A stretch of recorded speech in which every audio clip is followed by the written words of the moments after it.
係啦，咁今日嘅嚟嘅嘉賓咧係一個咧頭先之前未開麥嘅時候咧，同佢傾偈咧，我哋都覺得哇，真係要好好地學習，因為要預備我哋。冇錯，預備我哋希望咧能夠咧，好似呢位嘉賓嘅年紀嘅時候咧，我哋同樣都有咁嘅活力。又或者佢今日呢個節目之後，佢提攜我哋咧？哦，係嘛？係啊，可能我哋都有啲 potential 啊，表現好啲啊。我入行啊！好啊，咁我哋今日咧邀請嘅來賓咧叫做 Alan 啦。係。咁啊，不如咁啊，就由佢自己去介紹下佢自己，等聽眾咧，從佢自己嘅自我嘅介紹裏邊咧，認識呢一位嘅嘉賓嘅獨特性喺邊度？係啦，我哋用熱烈嘅掌聲歡迎佢先。好，歡迎 Alan。你好啊，大家好啊，我係 Alan。係。咁咧就介紹我自己咧。而家我最近聽到一個名咧，叫做斜槓族。暫時嚟講咧，我就比較多人咧就叫我做一個 YouTuber。係啦，咁啊，因為我就喺 YouTube 嗰度經營咗一條頻道，差唔多係2年。係啊，個 channel 叫咩名啊？嗰個 channel 叫做不羈大叔。哇，點解會改呢個名咁有趣？我覺得呢個好有型咯。係啊。呢個其實我都係諗咗好耐，因為其實我本身咧就係都好不羈嘅。最初咧係做旅遊業嘅，係咁就希望可以介紹啲旅遊嘅見聞。好多人問喂，你旅遊啦，我哋做旅遊咧，最多人問喂，有冇見到鬼啊？啲靈異事件啊，嗰度好唔好玩啊？咁樣，咁好多人問我嘅時候，覺得有啲煩，不如咁啦，睇片啦。睇片。咁於是嗰陣時開始咧。我就希望拍一啲片嚟到分享嘅，係咁啊！但係諗下，其實我有好多嘢，即係學過好多嘢啦，好多個心好嘢，咁啊想學咗好多嘢啦。比如呢樣啊咩煮嘢啊、健身啊、睡眠啊咩，我都學咗好多。咁我哋想分享嗰啲經驗喎。咁我如果改個名叫做咩旅遊達人，咁樣又好似講第二樣嘢，就好似唔啱街。咁不如改一個名，咩都可以講下嘅。咁於是就定咗不羈大叔呢個名。咁但係同時間你頭先講緊你係一個斜槓族啦，咁你係一個 YouTuber 啦，仲有係乜嘢嘅角色可以盡可能噏咗出嚟就噏啦咁啊？最近嚟講咧，有啲朋友嘅會所，咁佢就因為我考咗呢個健身教練嘅牌照嘅，咁有啲朋友嘅會所就即係佢想放假，咁喂你嚟頂一兩堂啦咁我又去頂一兩堂啦咁樣。咁啊，斜槓族有一個好即係好基本嘅，就係你唔係做義工嘅斜槓族，係收錢嘅。收錢㗎，係啊，係收錢嘅。係啊，咁先叫斜槓族㗎。係啦，咁嗰啲我都有收錢嘅。咁啊，另外我仲有間中咧都有帶團外出嘅，組織啲旅遊團啊咁樣。有陣時我又即係男人都中意係揸車咁啦，咁我又兼職做下揸下小巴啊、巴士啊咁樣。頭先講我就簽咗一間叫做老正工作室嘅model 公司，就做一個銀髮 model。最近好多仲有喺巴士啊上邊，啱啱尋晚先，喂呢個係咪你嚟啊？咁有個舉住嗰個鮮奶細細盒嗰個，嗰個就係我嚟啦。大家一路聽嘅時候咧，就以為好似聽緊嘅後生仔分享，因為咧好多後生仔就係做 YouTube 啊，做嗰樣做健身啊咁樣。但係其實咧喺即係呢度咧，我同 Michael 咧係變咗後生仔嘅，係啦咁啊，因為咧 Alan 咧其實係一個即係好健康嘅樣，又都係好，我覺得靚仔啊，好有個 energy 啊，好活力，係啊，咁啊，你今年貴庚啊？73。哇！你有冇聽過73嘅教，即係73歲做教練？係啊，所以頭先話你都啱啱，你話啱啱考咗個牌。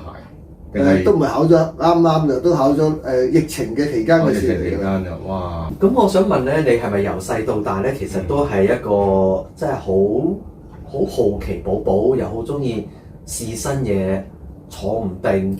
冇錯，嗰陣時我做緊嘢咧，即係我喺翻工嗰間公司咧，咁好多時提供好多即係好多學習嘅機會啊。比如嗰間公司嗰組有幾多人，就要一個係救傷員，有個合資格救傷員啊嘛。咁嗰啲有陣時要公餘時間去學嘅。咁啊放咗工啊先去學啊，或者係假期啊先去翻一日啊咁，冇人肯去㗎。我就話邊個唔去嘅，我去。所以學咗好多呢啲嘢，個個都係有證書可以正式上崗位。屋企應該成沓咁樣掛晒喺個牆上。掛曬係啊！乜嘢驅使到你咁即係咁多嘢都想學咧？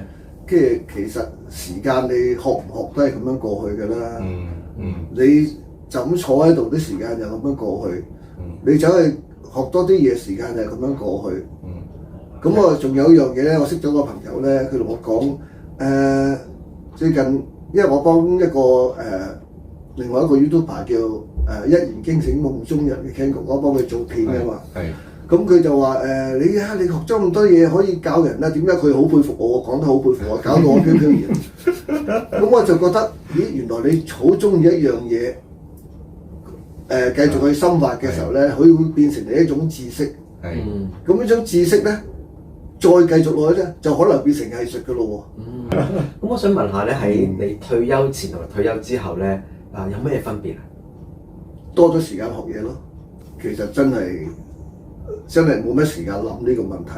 本身已經好忙啊。係啊，當年10幾年前咧，我哋係60歲退休嘅。係。咁但係咧佢俾你叫做翻閹啊，即係可以做多幾年。咁佢就話叫我係嗱，你幾時要翻嚟喎？咁我話咁啦，你俾半年我出去玩下先啦。佢話唔得，咁啊點得啊？14日啦，咁我應承咗佢14日。咁諗起14日諗都係唔得。因為出邊太忙啦，我點可以飲低啲出邊啲嘢翻工咧？卒之我14日就失咗約啦，應承咗14日再翻工就冇翻到。14個月之後都唔見咗人，14個月之後都唔得。係啊。咁即係話喺你做嘢嘅時候咧，你已經係好似你係有個正職，不過咧其實仲有好多即係叫做八爪魚咁樣啦。咁你嗰陣時咪好識咗好多人咯？因為不斷學嘢，其實係不斷可以係擴闊咗你嗰個嘅人際網絡。其實我哋當時我就做一份兼職咧，就係旅遊團嘅，我係遊領隊啊。係。咁嗰份兼職真係識好多人。咁一個禮即係佢起碼都識多20個新面孔。咁一年都識200幾300個啦。咁嗰時真係識好多人嘅，嗰時真係。而家我 channel 裏邊有一半都係呢啲人嚟嘅。係啦，呢個已經好成功啦。佢因為保持聯絡，定係後期見到你嘅時候就原來好多保持到聯絡嘅。當年點解你會去揀咗呢個做導遊呢件事嘅？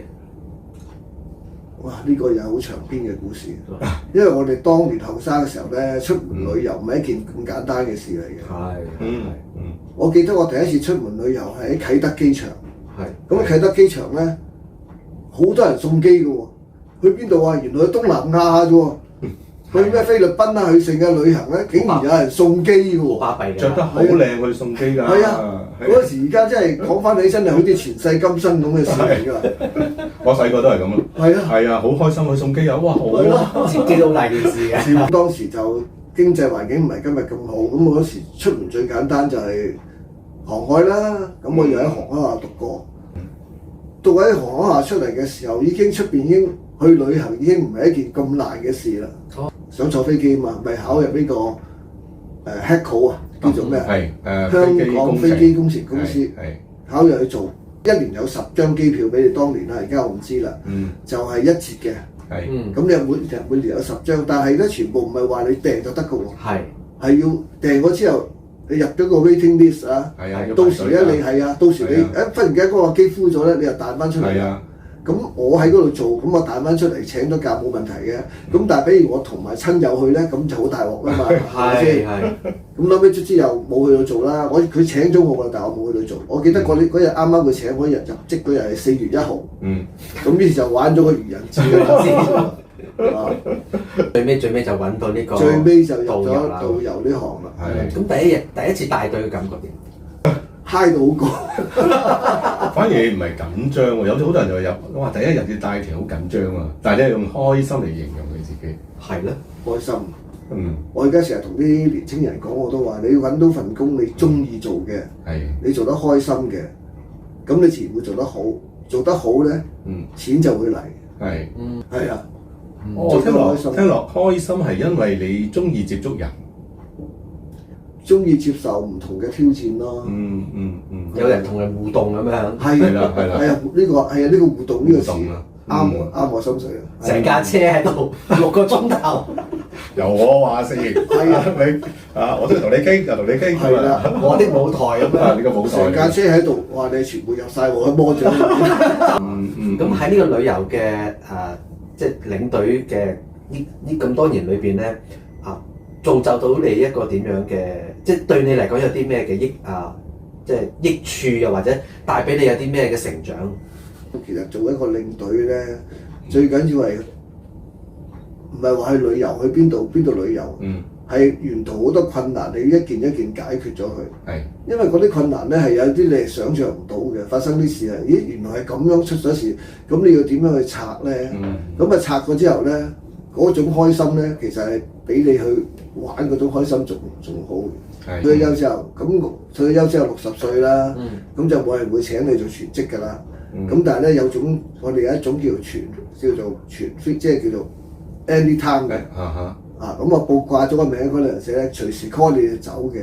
咁都係算係半全職啦，嗰陣時都算係。但之前有冇諗過做全職嘅？冇諗過嘅，因為收入唔穩定嘅，唔係最緊要係收入唔穩定。係啊，因為領隊我知道，因為我都考過牌啊嘛。係啦，咁我又都即係嗰個老師都話你要靠做領隊就你真係要諗清楚啦咁樣嘅。即係因為唔係成日都有公開啊。我哋咁聽眾，我諗大部分咧都好有興趣咧，就做 model 呢件事。即係一般嚟講咧，做 model 咧都應該後生。睇電視就都係全部都後生。係啦，認知裏邊就後生嘅咁樣。好少人靚仔靚女嘅，靚仔靚女嘅，好少即係到一把年紀就話我要做 model 咁樣。係。到底發生咗啲咩事或者？其實當年我都諗過呢個問題嘅。咁嗰陣時咧就我見我哋嗰個老正嗰個主持人咧叫做阿 Ship 啦，佢係一個好有心嘅女仔嚟嘅。咁佢就話上咗香港，佢好有心機去照顧啲老一輩嘅人嘅。咁我就好欣賞佢呢個概念啦。於是我就揾朋友聯絡到佢，咁大家見嘅時候，佢就話：我而家搞緊個銀髮 model， 可以試下喎咁樣。咁我又中意咩都尋根究底嘅，咁啊即刻就去查一查銀髮 model 到底咩嚟咧咁樣。咁啊曾經有篇報道咁講嘅，佢話係出邊其實有人調查過，消費最強嗰一班咧，就其實唔係後生仔後生女嚟，就係一批超過咗50歲退休或者將近退休嘅人。咁市場嘅觸覺好犀利㗎嘛，覺得呢班人係消費強勁嘅人，於是咪希望揾啲有翻上下年紀人去介紹某一類嘅產品咯。比如你話係好似介紹退休金咁，你揾個後生仔去做咁就，即係一個 match 啦。咁你話我而家好開心啊！我攞咗呢個咩退休金啊，呢個咩嗰啲，咁就係我哋呢一類人先啱做啊嘛。咁所以咪有咗呢個銀髮 model 呢個行業咯。咁嗰陣時你去報名嘅時候去做嘅時候咧，嗰個心情係點樣？都係好奇試下啦咁嘅啫。咁後來點會認真啲咧？因為佢提供咗好多專業訓練俾我哋。我哋真係去行個 catwalk，佢揾人嚟教我哋行 catwalk。咁我都真係上台行個 catwalk㗎。為咗有兩個，我就有2個品牌啦。行過呢個 catwalk 喺台上面行，好有型，好開心咯。錢我都唔記得幾錢啦。咁對於你出街打扮會唔會有改變啊？咁啊，其實冇乜改變嘅，因為佢嗰啲行 catwalk 嗰啲衫係出唔到街嘅。咁我哋有張叫做 com 卡咧，就係介紹自己。嗰張卡咧就通常有張正面、側面、全身，跟住列咗身高、體重、姓乜名、腰圍、胸圍幾多咁樣啦。咁我嗰陣時去影相咧，就懶型咁樣啦，show 下啲肌肉啊、老鼠仔啊、胸肌啊咁樣俾佢咧。其實咁樣係唔啱咯。咁啊，諗起我最近見到嗰個主持人阿 Sip 咧，就話：喂，我係咪要換個 look 咧？影張老少少嘅。係啊，因為人哋揾你銀髮 model，佢唔係想要送肌肉，呢樣啊嘛，係嘛？所以點講咧？你話着衫嚟講，其實又冇乜大影響嘅，可以咁講。佢有冇一啲嘅即係個身材嘅標準要求咧？冇嘅。冇嘅，因為反而早嗰時匯豐早嗰期嘅廣告咧，有個鬍鬚啊、鬆毛嗰人咧，佢好多匯豐廣告喎。反而我覺得咧，你個樣奇特啲，即係有種某一種奇特啦。我有機喎，我有機。其實任何人都有機嘅，任何人都有機嘅。佢睇佢需要乜嘢形象，係啊。其實主要銀髮 model 係睇落要夠老咯。咁好多即係譬如我哋即係50後嘅人啦，咁啊好多人都唔會諗過自己可以做 model 啦。咁如果今日啲聽眾一聽完之後，佢哋仲係一啲叫做即係心大心細啊，又或者覺得我都唔靚或者你會點樣鼓勵佢？喂，不如你試下咁樣。其實呢個世界咩人都有噶嘛，推銷嘅商品如果適合唔合咩人都適合噶嘛，有啲係。咁啊，所以唔關事話係你嘅外形係點樣，你靚嘅咪推銷一啲需要靚人去推銷嘅商品咯。或者你個外形比較係肥啲啊、瘦啲啊，其實每一樣嘢都有嗰種商品啱你噶嘛。只要你肯去嘗試，一定會揾到你需要嗰樣商品可以冇，或者嗰樣商品揾到你。我諗對於好多人嚟講，就對 model 咧有啲既定嘅，因為年輕嗰啲通常都係高大啦，男士。所以唔一定，即係頭先都講Alan 都話睇翻個商品需要啲咩人，係啦，即係佢係要適切喺邊啲嘅嗰個特性啊、特質啊。咁我覺得呢個就變咗俾咗好多人好多機會喎，而家。係咯，反而多機會。咁除咗 model 之外咧，健身又關你事嘅？呢個不如 take 個 break 先。喺 take 呢個 break 嘅時候，請大家記得點讚、分享，未曾訂閱嘅請記得訂閱啦。為咗怕太長悶親大家，大叔點樣成為一個 YouTuber 同埋金陵模特兒嘅生涯，都係留返下集再講啦。咁我哋下集再會啦，拜拜。